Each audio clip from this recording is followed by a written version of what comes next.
नमस्कार दोस्तों, आज की वीडियो एक बार फिर से फिनेकल में होने वाली है।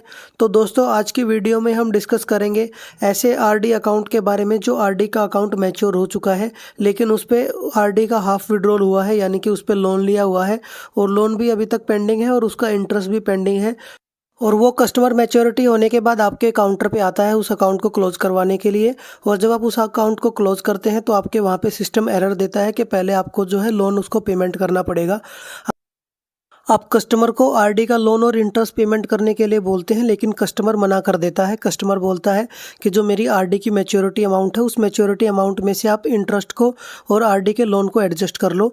तो दोस्तों आज इस वीडियो को हम इसी के रिगार्डिंग देखने वाले हैं, ये प्रोसीजर कि कैसे मैच्योरिटी अमाउंट में से ही आरडी का लोन और इंटरेस्ट को पेमेंट कर सकते हैं बिना कस्टमर के कैश में पेमेंट करें। तो चलिए दोस्तों वीडियो को शुरू कर लेते हैं। मैं कृष्ण सहरावत एक बार फिर से आप सभी का स्वागत करता हूं आपके अपने YouTube channel post info and fun पे।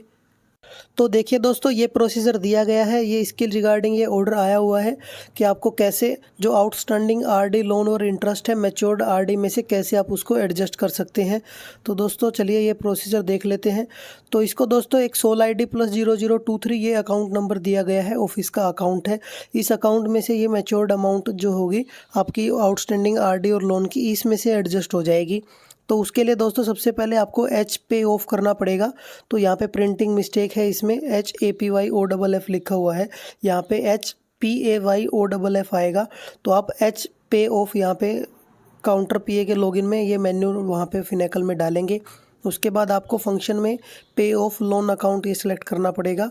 और उसके नीचे दोस्तों आपको आरडी का अकाउंट नंबर यानी कि आरडी का लोन अकाउंट नंबर, तो लोन अकाउंट नंबर आरडी का, आपका आरडी का अकाउंट नंबर और लास्ट में 1, ये आपको यहाँ पे टाइप करना पड़ेगा। और उसके बाद में आपको ट्रांजैक्शन टाइप में ट्रांसफ़र बैंक इंड्यूस्ड ये लेना पड़ेगा। आप पहले जहाँ पे कैश सेलेक्ट करते थे वहाँ पे आपको अभी ट्रांसफ़र बैंक इंड्यूस्ड लेना पड़ेगा। ट्रांसफ़र बैंक इंड्यूस्ड लेने के बाद में उसके नीचे कलेक्ट और रिफंड अकाउंट ID आएगा। कलेक्ट और रिफंड अकाउंट ID में आपको आपके ऑफिस की सोल ID + 0023 ये आपको यहाँ पे एंटर कर देना है। और उसके बाद में आपको गो पे क्लिक कर देना है।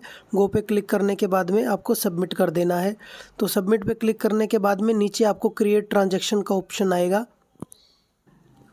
तो वहाँ पे दोस्तों आपको क्रिएट ट्रांजैक्शन का ऑप्शन दिखेगा। क्रिएट ट्रांजैक्शन के ऑप्शन पे आप लोग क्लिक करेंगे तो वहाँ पे आपको इंटरेस्ट अमाउंट के साथ में full loan amount + interest amount दिखेगी। तब आपको नीचे फाइनल एक्सेप्ट करके सबमिट कर देना है। उसके बाद में दोस्तों इसी मेन्यू में सुपरवाइज़र में आपको इसको वेरीफाई करवा लेना है, HPAYOFF। वहाँ पर आपको वेरीफाई सेलेक्ट कर लेना है। आरडी का लोन अकाउंट नंबर, आरडी का अकाउंट नंबर +1। तो ये सबमिट यहाँ पे आपको टाइप करने के बाद में गो पे क्लिक करना है और उसके बाद सबमिट कर देना है। तो दोस्तों जैसे ही आप सबमिट करेंगे तो जब आपका अकाउंट दोस्तों ये लोन अकाउंट आपको क्लोज़ कर देना है, CAACLA, इसमें आपको ये लोन अकाउंट क्लोज़ कर देना है। तो दोस्तों आपको आरडी का ये लोन अकाउंट क्लोज़ करने के बाद में आपको क्लोज़र के लिए जाना है। तो आपको आरडी का जो क्लोज़र होता है CRDCAAC, आपको उस क्लोज़र मेन्यू में जाके आरडी को क्लोज़ कर लेना है। बस आपको ये ध्यान रखना है जब आप क्लोज़ करेंगे तो ये जो आपको एच पे ऑफ वाली प्रोसेस है और CAACLA और ये आरडी के क्लोज़र वाली प्रोसेस है, ये तीनों प्रोसेस आपको एक ही दिन करनी पड़ेंगी। आपको ऐसा नहीं कि आपने एच पे ऑफ वाली प्रोसेस एक दिन कर दी, उसके बाद आपको आरडी का loan account close next day कर रहे हैं और उससे नेक्स्ट डे आप आरडी को क्लोज़ कर रहे हैं। ऐसी प्रोसेस आपको नहीं करनी है। ये तीनों प्रोसेस यानी कि एच पे ऑफ वाली प्रोसेस और CAACLA जिसमें आरडी का लोन अकाउंट क्लोज़ करते हैं वो प्रोसेस और CRDCAAC जिसमें आरडी का अकाउंट क्लोज़ करते हैं, ये तीनों प्रोसेस आपको एक ही दिन कर लेनी है। तो इसमें दोस्तों और एक और यहाँ पे इंस्ट्रक्शन दी गई हैं। तो आप दोस्तों क्लोज़र जो आरडी का करेंगे CRDCAAC में आपको कैश में पेमेंट कर सकते हैं अगर अमाउंट आपकी 20,000 से कम वहाँ पे आती है। तो उसके बाद अगर अमाउंट 20,000 से ज़्यादा है तो आप उसको चेक भी दे सकते हैं, जो पोस्ट ऑफिस का चेक होता है तो वो आप वहाँ पे उसको हैंड ओवर कर सकते हैं। नहीं तो आप मैच्योरिटी अमाउंट को जिसमें से इंटरेस्ट लोन अकाउंट का एडजस्ट हो जाएगा उसको आप कस्टमर के PO सेविंग्स अकाउंट में यानी कि POSB अकाउंट में आप उसको ट्रांसफ़र कर सकते हैं। यहाँ पे सिर्फ कंडीशन ये है कि आपको ECS ट्रांसफ़र नहीं करना है, यानी कि ECS की जो फैसिलिटी होती है वो ऐसे अकाउंट में ECS की फैसिलिटी आपको नहीं करनी है, क्योंकि दोस्तों अगर यहाँ पे आप ECS ट्रांसफ़र करेंगे तो वहाँ पे आपको इंटरेस्ट की जो एडजस्टमेंट होगी सोल ID प्लस 0023 से, वो इंटरेस्ट की एडजस्टमेंट नहीं हो पाएगी, तो आपको वहाँ पे अकाउंट में गड़बड़ हो जाएगी। तो आपको ये प्रोसीजर जो है ध्यान से फॉलो करना है। सिर्फ आपको ECS नहीं करना है ऐसे अकाउंट का, सिर्फ आपको RD का कैश में कर सकते हैं या फिर PO सेविंग्स अकाउंट में क्लोज कर सकते हैं या फिर चेक भी उसको दे सकते हैं।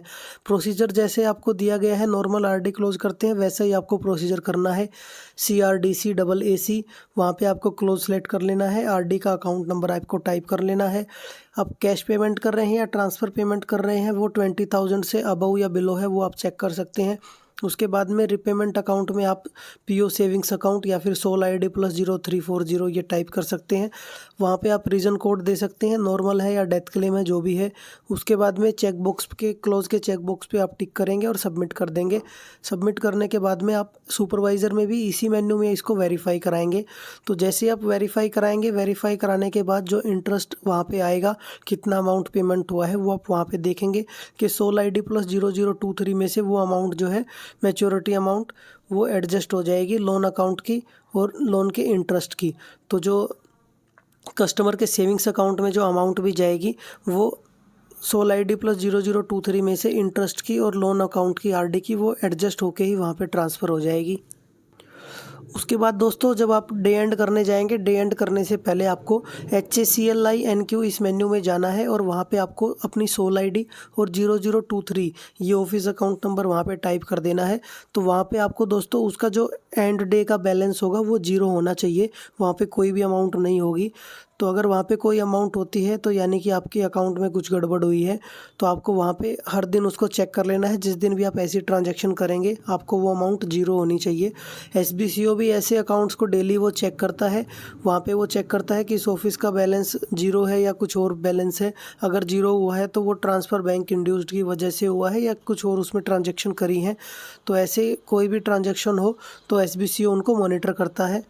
दोस्तों ये था क्लोजर का प्रोसेस RD का। Matured RD account having outstanding loan और इंटरेस्ट अमाउंट, यानी कि RD का अकाउंट जो मैच्योर हो चुका है जिस पे लोन और उसका इंटरेस्ट अभी तक पेंडिंग है, तो ऐसे अकाउंट को हम लोग ये जो मैंने प्रोसीजर बताया है इस तरीके से आप इसको क्लोज कर सकते हैं और आपको कस्टमर को लोन और इंटरेस्ट को आपको कैश में भी लेने की ज़रूरत नहीं पड़ेगी।